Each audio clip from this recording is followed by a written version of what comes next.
Woke up fresh this morning and I'm here to give you guys some more. So, like I said before, if you're watching, I'm going to go ahead and put it on the screen. Send me your question. You can email me, you can hit it on Instagram, and I'm going to answer your questions. I'm going to do that instead of like creating like how I create these segments and I'm just talking and then whatever comes up comes up. I want to kind of give you guys quick videos that really break down what you're trying to learn or do.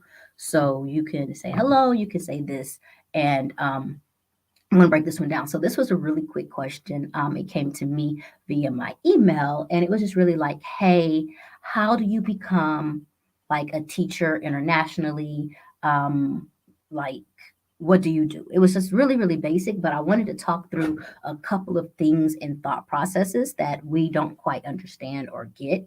And I don't want to say, oh, you could become a teacher overseas easy, because it's really not, but it is. So first and foremost, there's two type of teachers, and those are two different discussions and two different lanes. One teacher is the teacher I am, where you have your official certification through the U.S.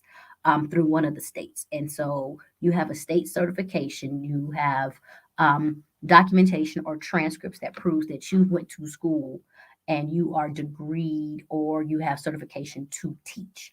The other type of teacher is when you have the people who go through, I think it's called, why am I saying Tesla? TEFLA, or they have a certificate that allows them to teach English in to teach English in that way. Okay. So the very first one, I'm going to go into the second one actually. If you have the certificate, you can go to a class or a course, and I believe you can just get a certification that allows you to teach English. And if you do that, there are jobs that will hire you. I know people who have gone to places and gone things for those type of positions and jobs.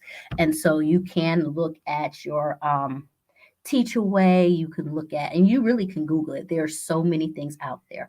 So what happened real big too for a long part of time is that China used to have the online tutors, that's teachers, which was like VIP Kid and all that stuff. And that was that route. China passed laws that really started restricting how private education and tutoring was done. So I don't know how that it is anymore. I don't know if it's as lucrative or as busy as it was, but there's other places, especially if you're willing to leave. I do know, like, I swear to God, like Vietnam, use some of those. I don't remember because that's not really my lane, but that's a lane, but that's if you're not certified. You have to be careful when you're talking to people and you're getting advice on knowing which position that you're in. Good morning, Noella. Hey, Miss Dixon. But the other one, which is I wanted to talk for a minute to people who are in education. Um, so I spent like oh God, I can't remember, 16 years in education. I am a certified teacher. The first thing that I did, and I would tell people to do, is I keep all my certifications active as much as possible, which means that I've had certifications in Chicago, Illinois, Oklahoma, and Texas. I paid my money to try to keep all of those active, not just one, especially when you have Texas versus New York, because your standards are different. Texas has TEKS where everybody else has Common Core, and that does affect how you're looked at in some places. Um, so getting into that is that more so, I will first say that if you teach, like I had to teach, I taught in like inner city schools, at risk, everything like that. Um, you overqualified to teach overseas. And I think that's one thing that we don't recognize. Like I was looking at stuff like, oh my gosh, can I do it? Child, some of the people that come out here don't have maybe but a year of teaching underneath their belt, and they're still first year or new. And you out there with 12 years of inner city teaching. Inner city teaching is different. And inner city teaching, I used to tell my teachers all that because um, the amount, and let me tell you how you know if you're inner city or at risk or anything else like that. If you've ever worked someplace that did not have resources and you had to make your own resources, where you worked someplace when the kids talked back to you and you still knew how to handle classroom management, when you turn around, you have to make your own lessons and they be engaging, when you have test scores that are better than what's supposed to happen because your kids couldn't read in the first place, you are overqualified to teach overseas. You are overqualified. I have not had to deal with the places that I have, or even the conversations that I deal with, the amount of fights I had to deal with in education, like in the States, like because I was tenacious, like my skill set was, I don't want to say my skill set was great overseas. It's like my skill set was so much more able to be utilized overseas because I felt like I was always begging or trying to get somebody or get administration that understand, or then I'm administration, and it's like you're always trying to chase this carrot that constantly dangles. And so if you're used to that, going overseas um, is that workload and expectation is 100% different and 100% doable. So now you then look at your opportunities, like for what your different countries are. And your different countries, kind of act different.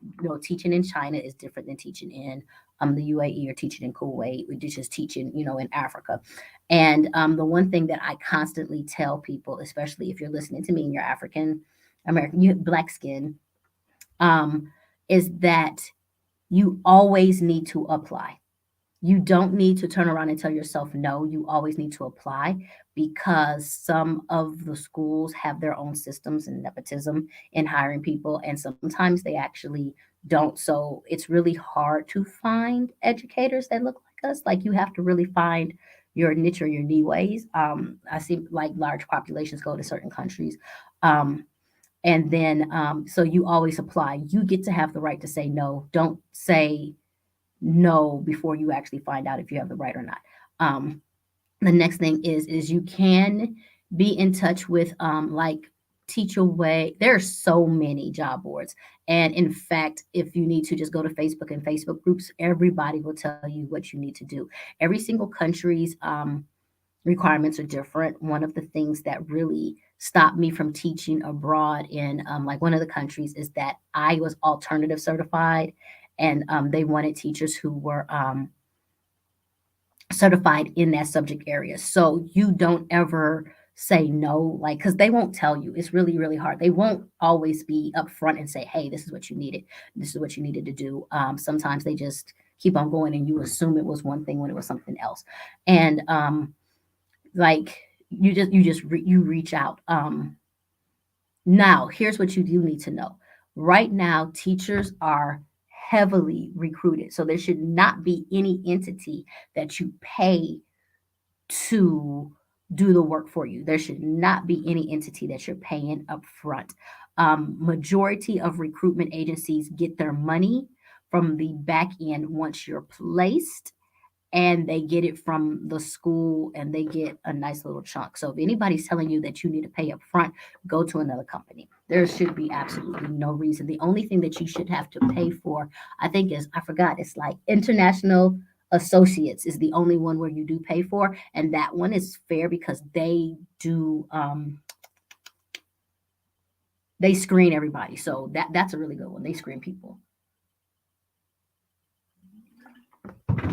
That's the only one that you pay like a membership fee for.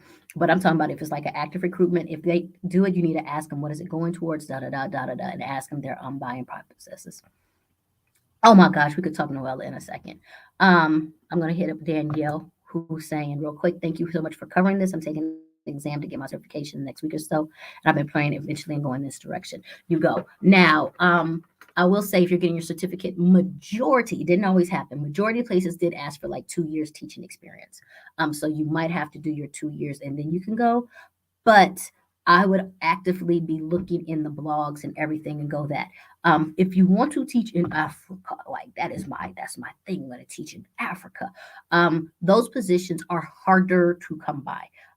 Especially because you're trying to utilize your American certificate. So you have to make sure that you're in a school that is paying for American based, or I would say Western based teachers, because you're also up against like your South African teachers, you're up against UK teachers, you're up against those things. Um, So that's why I said you always want to apply. You're looking for American curriculum schools. I know that there was like this big push. Nigeria has a bunch of schools. Most countries have like three schools. I hate saying it like that, but like three schools. So you got to get in. Number two, or probably number three, is you need to start networking with people who are in that. That's why I said you're really, to me, your first bet is like to find the Facebook groups of international educators and Facebook groups and start networking, because people on the ground tend to know those positions more. And here's the other thing that we don't talk about a lot. Not all schools are good schools. Not all the times that when you recruit to a school, like, schools have different expectations. Some countries have different expectations, and sometimes you bump heads.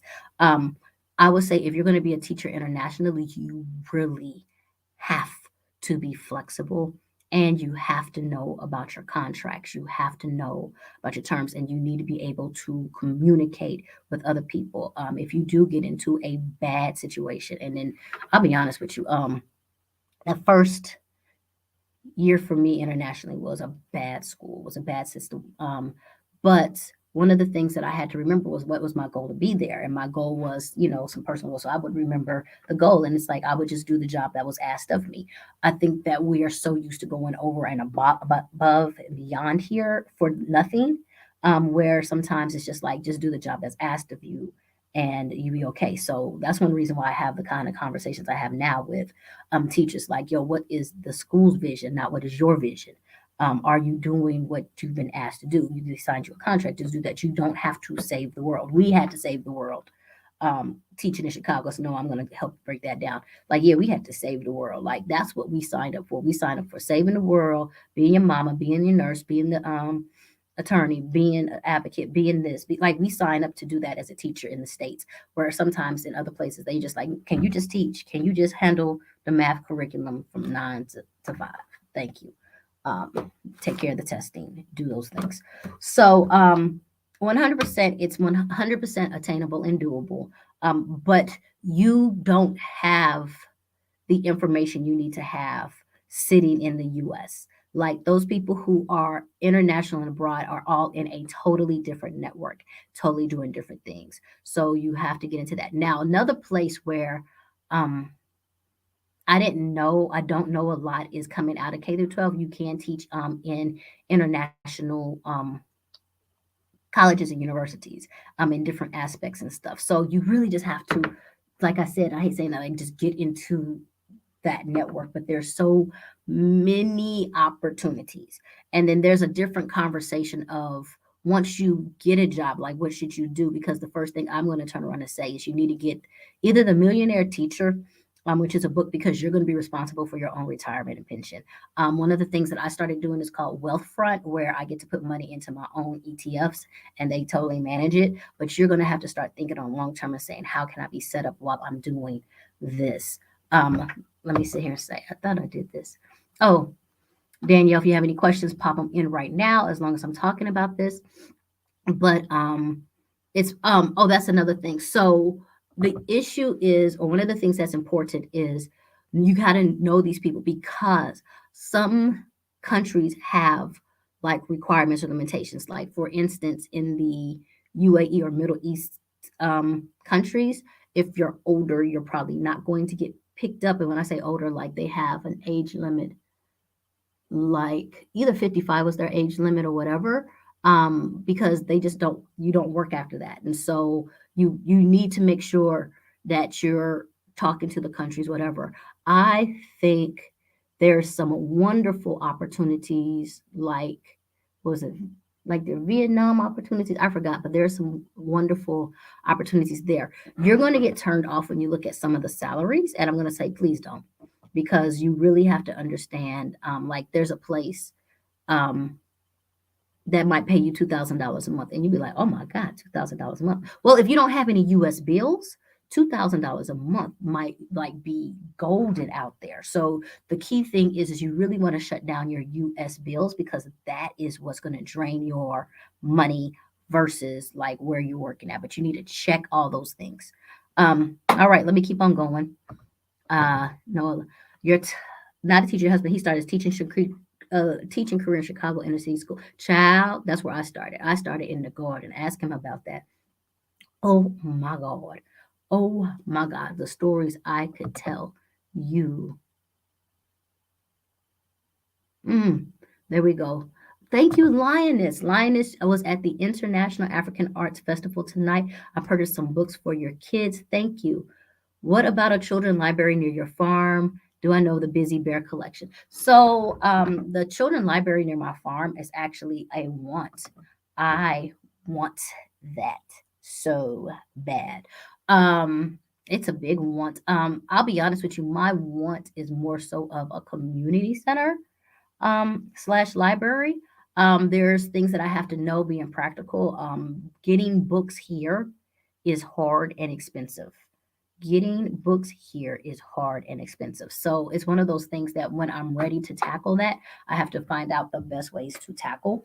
Um, and then I am considering like a small room. Um, at the farm where we just kind of hold books. So it's not a full out library, but it's like a reading center. Um, and the only reason why that's not considered right now is because we're in the midst of building. So I need to build the farm first, and then I'll be able to have that room. And I think I know exactly where I want to put it. And so that's going to happen. So if y'all have books, yes, yes, baby, yeah, make it happen. Make it happen. I don't know about the Busy Bear collection. I'm going to probably Google it right after we talk. One of the books is titled Fun on the Farm, and I thought of you and the kids who live near your farm. Yes, and one of the beautiful things about my farm area is we are actually in the middle of like three villages, so there's so much that in my mind I want to be able to do. The books are by Benji Davis. I will be checking out those books, no problem. So I wanted to go back to that question, and I hope that I kind of answered it. Let me see if I can just narrow it down. Number one, you do it. Number two, you don't get discouraged doing it because you're probably going to hear a lot more no's before you hear yeses. Oh, number three, you got to clean up that resume.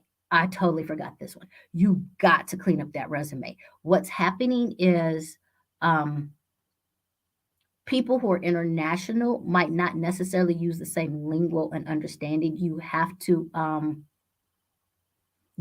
make sure that you're utilizing your clutch words, your education words. You have to make sure that the experience and what you bring to the table is first. Nobody's really reading through 3 pages unless you turn around and you grab their attention page one. And you have to know how to you really do have to script out everything. One of those things that is like when you're a long-term teacher, like I was or whatever, I'm not putting in I did lesson plans every day. Like, dude, there's so much more you do, but you're gonna have to put that in. Like, you really need to look at your resume and make sure that that resume stands you out. You need to have, and this is who you get to look at your resume.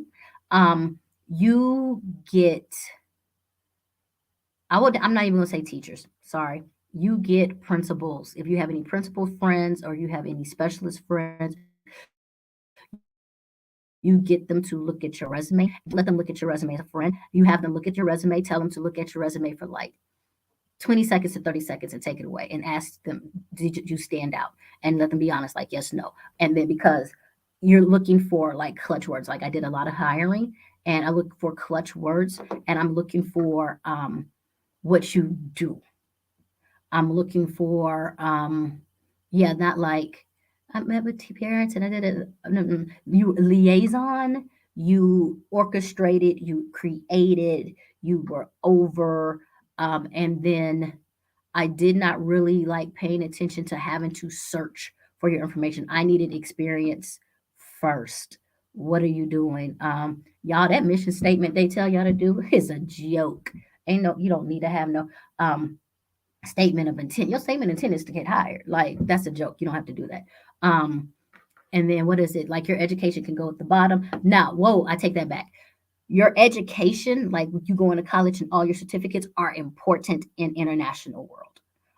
That's important information in international world. In U.S. world, it was not as important.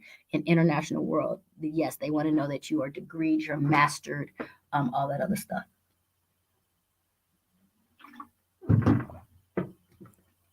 And I even think like, and if you're going through a recruitment agency, they're not going to help you with that. They're not going to help you with that. They're literally just going to connect you to a school if they think you're a fit. And so you have to fix your resume so you are showing you are a fit, and you're going to have to do it. Okay. Linus, you bought me 17, but thank you. Thank you. Those will get to kids. Those will get into kids' hands. Thank you, thank you, thank you, thank you, thank you. Um, how is the need for teachers in Rwanda? Well, I'll break down the schools and how I know them in just a little bit. I do not know everything. Let me sit here and say this is for entertainment value only because I know nothing. I will say it again.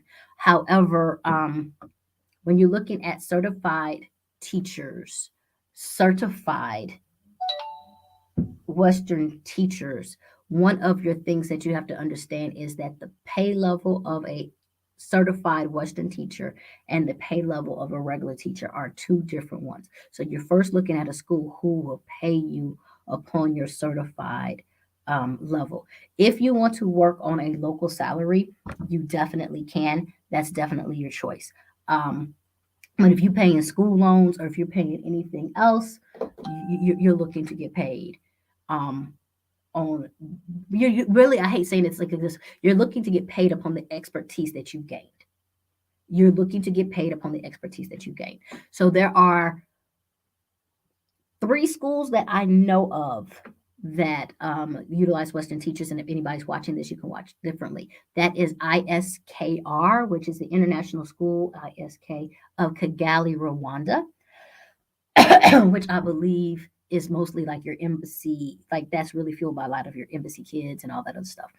They do hire American certified teachers um, pretty regularly, pretty regularly. And then your second school is KICS, Kigali International Christian School. I believe that's it. KICS. And they are same higher. The one stipulation is that you do have to be a follower of Christ, believe in Christianity. And I believe, I don't know if they still do that, but at the point when I was looking at them, they needed a reference or recommendation from your reverend or pastor. And then the other one is Green Hills Academy, who is currently going through their IB certification process. So they are really looking for teachers who are who can or will be willing to have that IB experience to the table. So that is the teaching. When you say how's the need for teachers in Rwanda, you really have to kind of look at them in that aspect. And I can get real political, and I don't want to get political in these conversations, but I do think that one of the you got to be able to like you that's it. That's all I'm going to give you. That's all I'm going to give you. I'm going to give you that. So you'd be like, oh my God, there's a high demand need. I'm going to be honest with you. I don't know if there's a need, but don't think just because you apply, you're going to get hired. You have to make sure that you fall and fit into that need and you're able to sell yourself on exactly what they need. And then the opening that you need is available as well. I think that's about it. Yeah.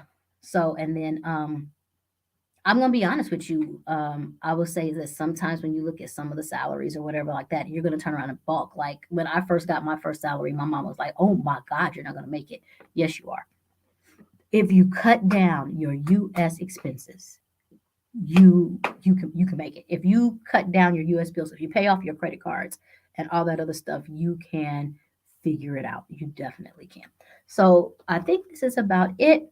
I was going to come back on for those who wanted to watch. I'm coming back on for another live because there's another question I need to answer. But for now, I'm going to keep this one on just education. And yeah, like life has already started. But that's what it is. Like, get into it. I didn't want to say get into it like that, but get into education. Yeah. All right. All right. Peace.